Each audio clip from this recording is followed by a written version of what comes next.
हे दोस्तों नमस्कार। एक बार फिर से स्वागत है आपके अपने YouTube चैनल देव जी के ट्रिक्स में। तो दोस्तों हम लोग यहाँ पर भारतीय भूगोल से संबंधित एक महत्वपूर्ण यहाँ पर टेस्ट लगाने वाले हैं।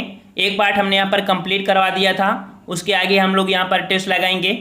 और साथ में जो बच्चे अभी तक हमारे टेलीग्राम से नहीं जुड़ पाए हैं वो लोग टेलीग्राम चैनल पर हमारे चैनल का नाम जो कि देव जी के ट्रिक्स आप सर्च करेंगे तो वहाँ पर आपको टेलीग्राम से आप जुड़ सकते हैं। वहाँ पर आपको हिंदी, इंग्लिश, ज्योग्राफी के नोट्स आपको प्राप्त हो सकते हैं। ठीक है, बिना किसी पैसे के आप लोग वहाँ से डाउनलोड कर लीजिएगा। चलिए, यहाँ पर जितने लोग आ चुके हैं सभी लोग वीडियो लाइक करें और नए हैं तो चैनल को सब्सक्राइब करें, साथ में अपने दोस्तों को भी शेयर करें। चलिए, पिछले वीडियो में काफ़ी अच्छा रिस्पॉन्स रहा है, काफ़ी बच्चों ने यहाँ पर बहुत अच्छा रिस्पॉन्स दिया है और प्रयास करेंगे कि आज का वीडियो भी आपका बहुत ही बेहतरीन हो, पिछले से ज़्यादा आपको इस वीडियो में ज्ञान मिले। तो आवाज़ हमारी आ रही होगी, क्लास स्टार्ट करें, बढ़ें आगे। चलिए, तो वीडियो लाइक कर दीजिए। चलिए, यहाँ पर आपका पहला प्रश्न दिया गया है कि भारत में पश्चिमी तट के उत्तरी भाग को क्या कहते हैं। भारत में पश्चिमी तट के उत्तरी भाग को क्या कहते हैं। जो बच्चे नए हैं उनको हम यहाँ पर डायग्राम से भी समझा देते हैं। जैसे कि आपका ये प्रायद्वीपीय भारत है, यहाँ पर दिया है पश्चिमी तट, तो याद रखिए ये आपका पश्चिमी तट है, ये आपका पूर्वी तट है।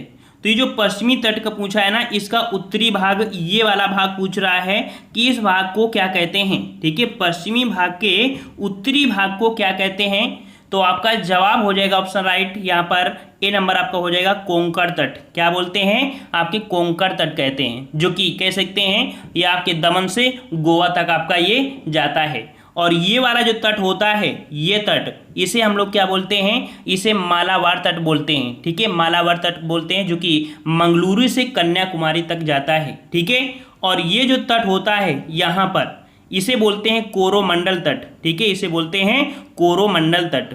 और ये जो ऊपरी वाला तट है इसे बोलते हैं उत्तरी सरकार। ठीक है, उत्तरी सरकार, जो कि आंध्र प्रदेश और तमिलनाडु के तटीय भाग में होता है। तो इस प्रकार से यहाँ पर चारों ऑप्शन आपको मैप से पता चल गया होगा। ठीक है, तो चलिए, यहाँ पर जो लोग नए हों आप लोग वीडियो लाइक भी करिए और चैनल को सब्सक्राइब करिए। चलिए, नेक्स्ट क्वेश्चन आपसे पूछा गया है यहाँ पर कि पाक जलडमरू मध्य तथा मन्नार की खाड़ी द्वारा निर्मित संकीर्ण समुद्री जलमार्ग द्वारा इनमें से कौन सा देश भारत से अलग होता है। देख लीजिए, पाक जलडमरू मध्य तथा मन्नार की खाड़ी द्वारा निर्मित संकीर्ण समुद्री जलमार्ग इनमें से कौन सा देश भारत से अलग होता है। कौन सा देश यहाँ पर भारत से अलग होता है। तो यहाँ पर आपका जवाब क्या हो जाएगा, जवाब हो जाएगा ऑप्शन आपका सी, आपका श्रीलंका हो जाएगा। क्या हो जाएगा भाई, तो आपका श्रीलंका हो जाएगा, याद रखिएगा। ठीक है, चलिए नेक्स्ट क्वेश्चन का आते हैं। क्वेश्चन आपसे अगला पूछा गया है यहाँ पर कि सियाचिन ग्लेशियर को लेकर किन देशों में विवाद है। सियाचिन ग्लेशियर आपने नाम सुना होगा, जो कि सियाचिन हिमनद भी है। ठीक है, ट्रांस हिमालय की काराकोरम श्रेणी में है और भारत पाक सीमा पर स्थित है और यह विश्व का सबसे ऊंचा युद्ध स्थल है। एक क्वेश्चन पूछा जाता है कि विश्व का सबसे ऊंचा युद्ध स्थल कौन सा है, तो आपका सियाचिन ग्लेशियर ही है। ठीक है, और ये जो आपका है आपके भारत और पाकिस्तान। ठीक है, याद रखिएगा, सियाचिन ग्लेशियर जो विवाद है किन देशों के साथ, तो आपके भारत और पाकिस्तान के आपके कह सकते हैं विवादित स्थल है। ठीक है, समझ में आ गया होगा। चलिए नेक्स्ट क्वेश्चन को आते हैं। क्वेश्चन आपसे अगला पूछा गया यहाँ पर, कह रहा है व्हीलर द्वीप का नया नाम क्या है। व्हीलर द्वीप का नया नाम, अगर इससे पहले आपने नहीं सुना हो कि व्हीलर द्वीप है कहाँ, तो याद रखिएगा आपका जो ये दक्षिण भारत है, दक्षिण भारत में ये उड़ीसा तट पड़ता है और उड़ीसा में ही, ठीक है, उड़ीसा सरकार ने ही कह सकते हैं कि 2 सितंबर 2015 को इस द्वीप का नाम बदला था। और इस द्वीप का, व्हीलर द्वीप का जो नाम बदला था, इसका नाम बदलकर जो रखा था, क्या रखा था, इसे अब्दुल कलाम द्वीप रखा था। ठीक है, अब्दुल कलाम जो कि आपके भारत के महान वैज्ञानिक पूर्व राष्ट्रपति थे, जो आपके APJ अब्दुल कलाम के नाम पर रखा था। ठीक है, और ये भारत के पूर्वी तट से लगभग देखा है तो 10 किलोमीटर की दूरी पर आपकी बंगाल की खाड़ी में स्थित है।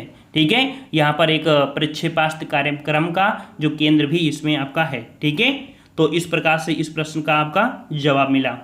चलिए नेक्स्ट क्वेश्चन आपसे अगला है कि भारत में सबसे लंबा समुद्र तट कौन सा है। यहाँ पर समुद्र रेखा नहीं पूछा है यहाँ पर, ठीक है, सबसे लंबा समुद्र तट पूछा है, ठीक है।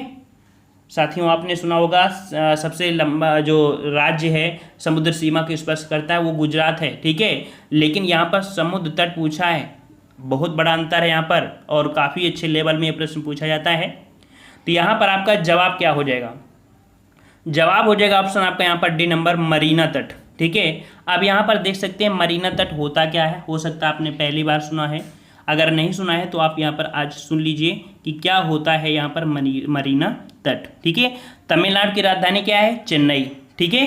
तो चेन्नई के पास ही मरीना तट, जो कि भारत का सबसे लंबा समुद्री तट है, भारत का सबसे लंबा समुद्री तट की बात कह रहा है, समुद्री रेखा नहीं कह रहा है, समुद्री तट है, ठीक है ना। और इसकी कुल लंबाई लगभग 13 किलोमीटर है, जो कि देखा जाए ये आपका सबसे बड़ा तट आपका एशिया में माना जाता है। समझ में आ गया ना। तो इस प्रकार से यहाँ पर जो एरिया है ये आपका तट की बात कह रहा है।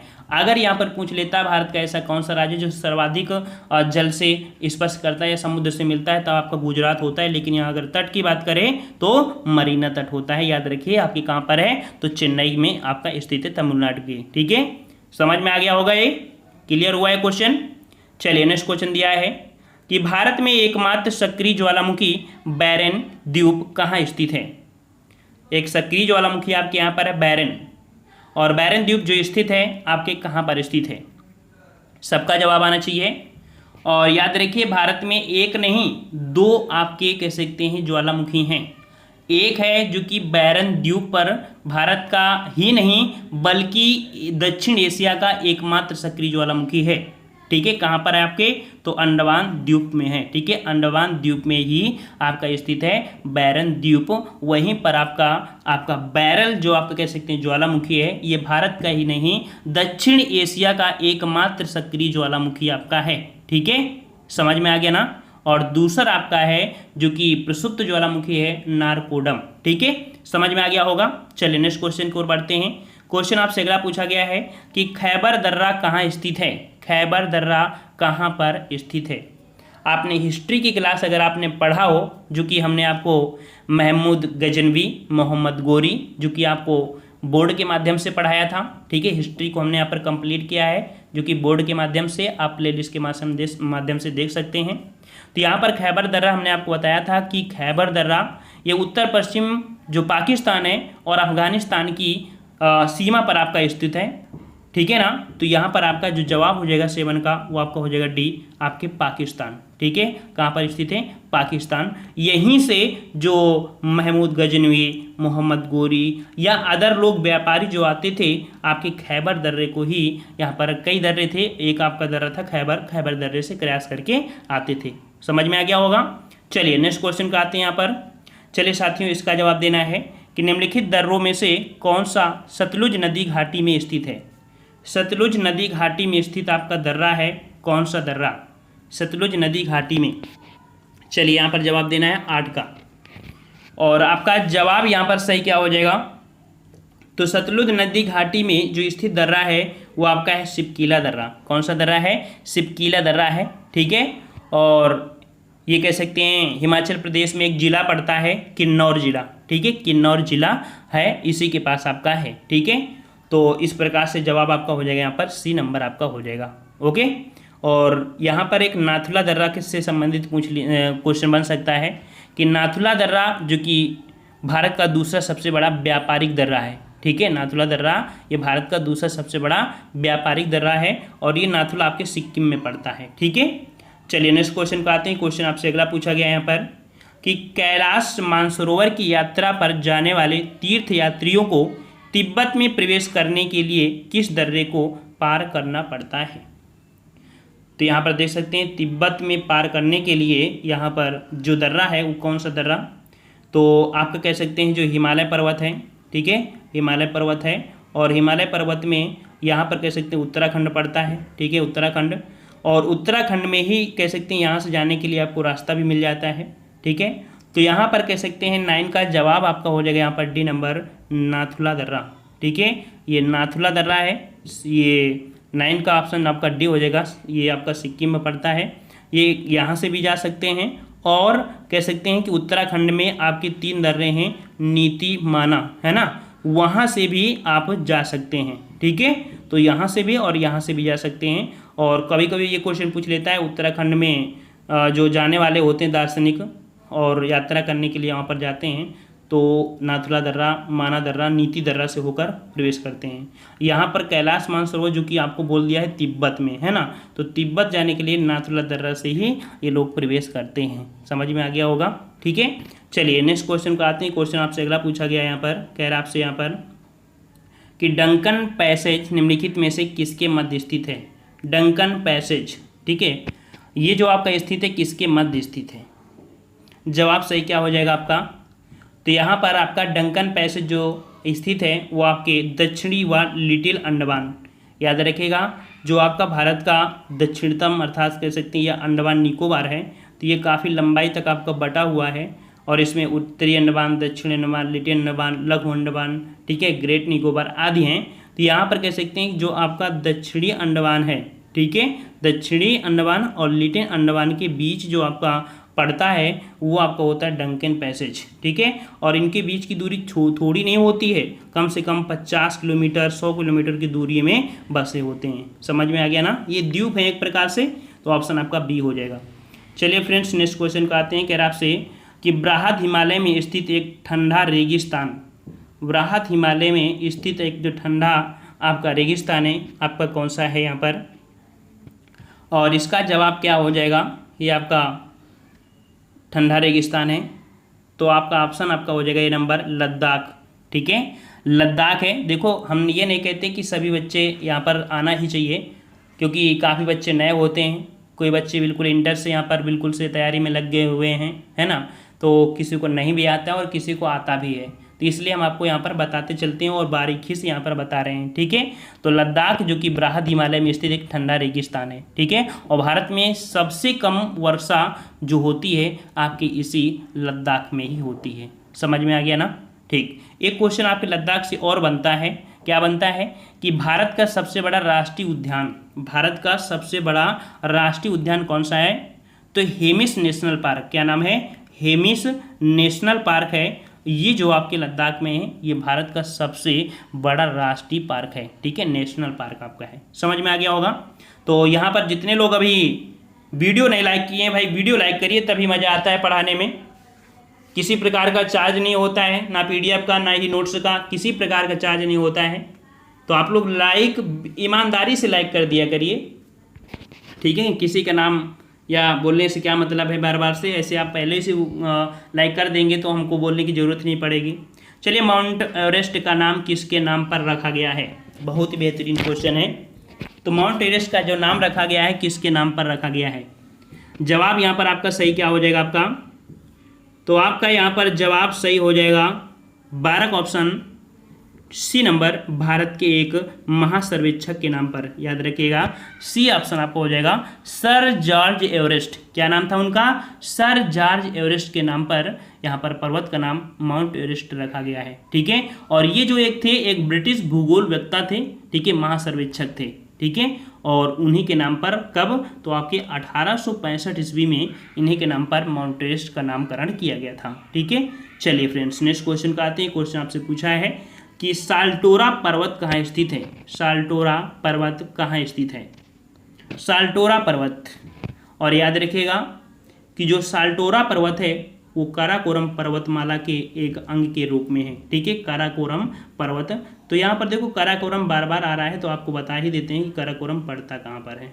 ठीक है, तो यहाँ पर जो ये वाला हिमालय में ये वाला जो होती है ये काराकोरम श्रेणी है, यहीं पर आपकी जो जगह है वो आपकी केटू। ठीक है, तो केटू भी कहाँ पर है, आपकी यहीं पर है। तो काराकोरम पर्वतमाला का ही एक अंग आपका है जो साल्टोरा पर्वत आपका है, कहाँ पर, काराकोरम पर्वत में, यहाँ अर्थात इस एरिया में। समझ में आ गया होगा। ठीक है, ये पाक अधिकृत कश्मीर के अंतर्गत आता है, याद रखिएगा। ठीक है, चलिए नेक्स्ट क्वेश्चन का आते हैं। क्वेश्चन आपसे अगला पूछा गया है कि निम्नलिखित में से कौन सी पर्वत श्रेणी भारत में सबसे पुरानी है। चलिए फ्रेंड्स, यहाँ पर बताना है सबसे पुरानी पर्वत श्रेणी। सबका जवाब भी बिल्कुल सही होना चाहिए, नए बच्चों को छोड़कर जो पुराने बच्चे हैं उनका जवाब बिल्कुल सही आना चाहिए। और सही जवाब बिल्कुल आ रहा है भारत में सबसे पुरानी जो आपकी पर्वत श्रेणी है वो आपकी अरावली पर्वत श्रेणी है। ठीक है, सी नंबर आपका हो जाएगा अरावली पर्वत श्रेणी।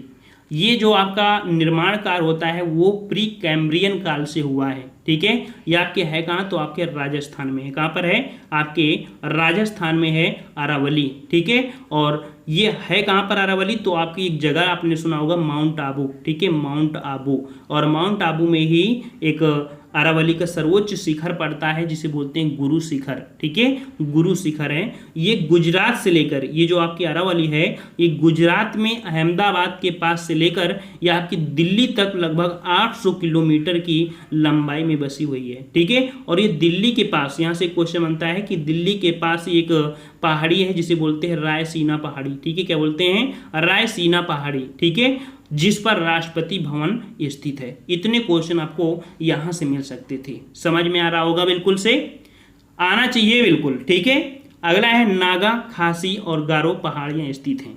नागा, खासी और गारो पहाड़ियां स्थित हैं, कहां पर स्थित हैं।